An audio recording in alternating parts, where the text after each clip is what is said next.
You know what I realized today, guys? I have no self-worth. That's what I realized today.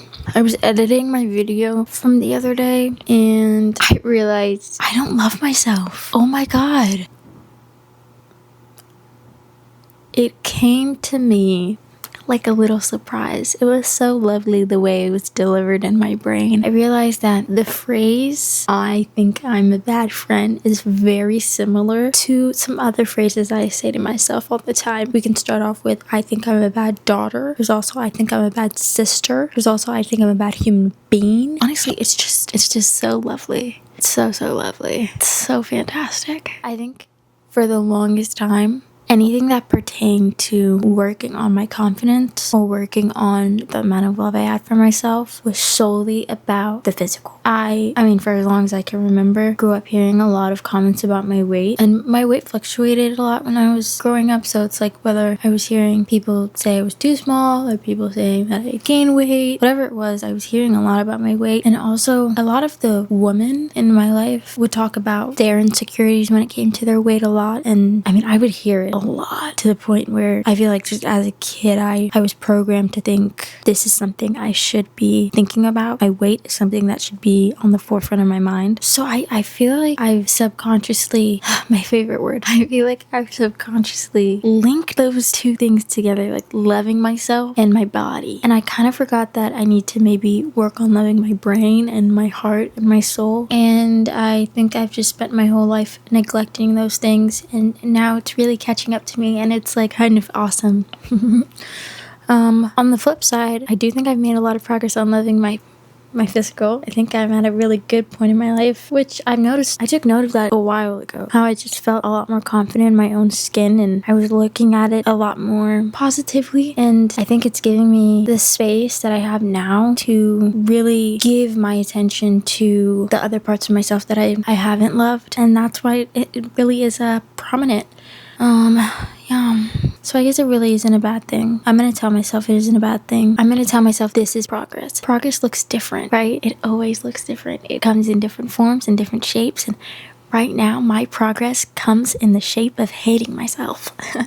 No, I don't hate myself. I don't want to say that because words matter. So I'm not going to say I hate myself. I don't hate myself, but there are parts of myself that lack a little bit of love.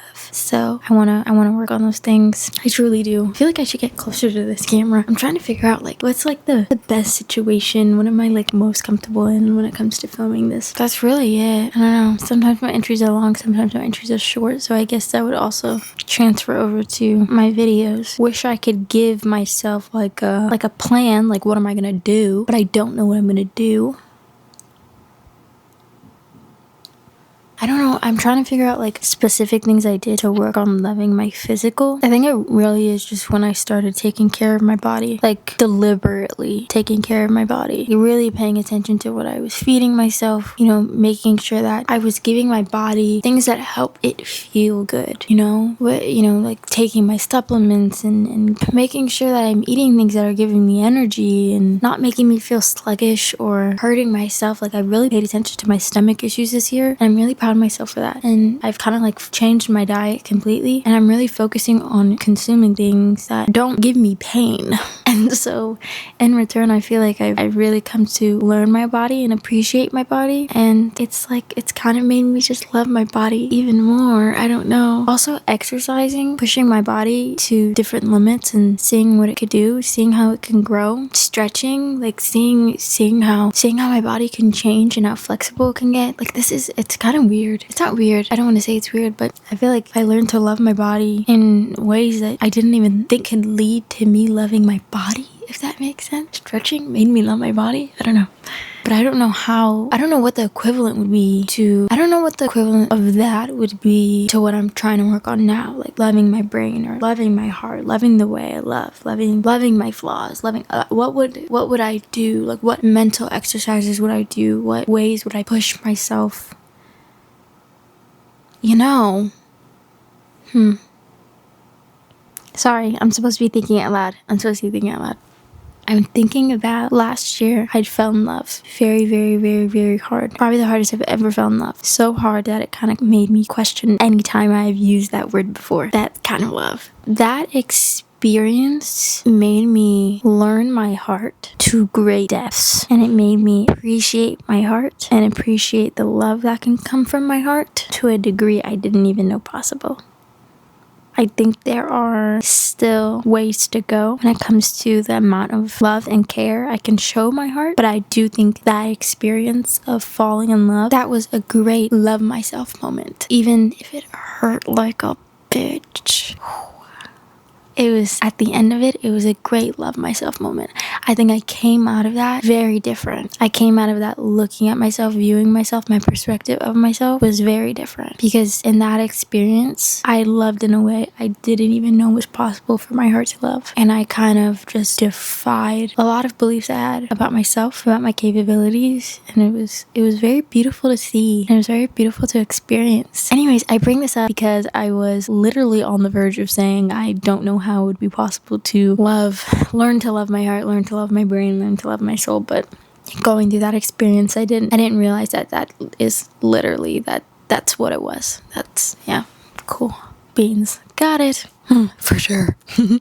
But that's not an experience. Like I didn't go into that I did not go into that experience knowing that would be the outcome or having that be my goal. You know, that wasn't deliberate. That wasn't a choice that I made. And I guess I didn't really start exercising and taking control of my diet for the sole purpose of loving my body as well. I didn't really know that would be the outcome. So I don't know, maybe I don't know.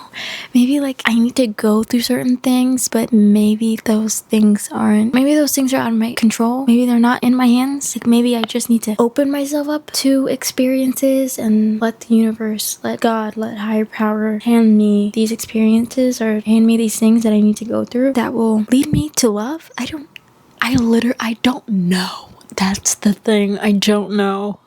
Isn't that so fun not knowing? I don't know, but I'm not gonna worry about not knowing because I didn't know before and I still make progress.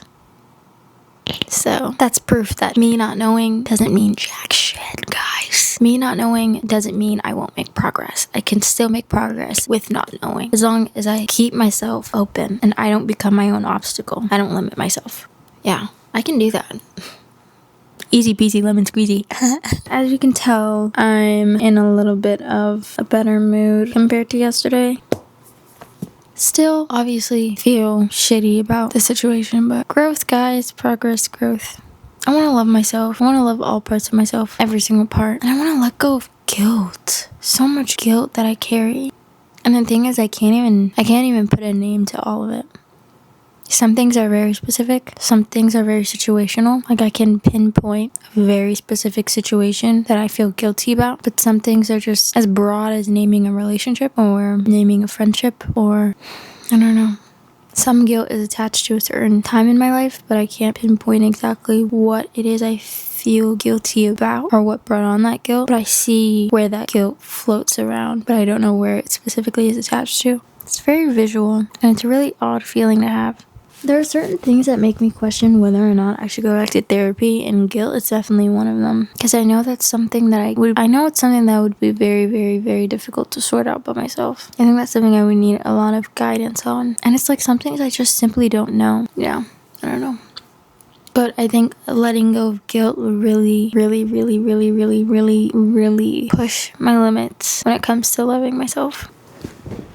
Guys, my battery died. That was so unprofessional. I'm so sorry. I charged for like 5 minutes now. So I'm on a time limit. Honestly, this is just a sign that I should go to bed. I don't know if I set the date. It's December 4th, 2025. This is the end of my entry. You're gonna love yourself. Maybe not tomorrow. Maybe not next week. Maybe not next month. Maybe not next year. But you are gonna love yourself eventually. And it's gonna be beautiful. It's gonna be a work in progress.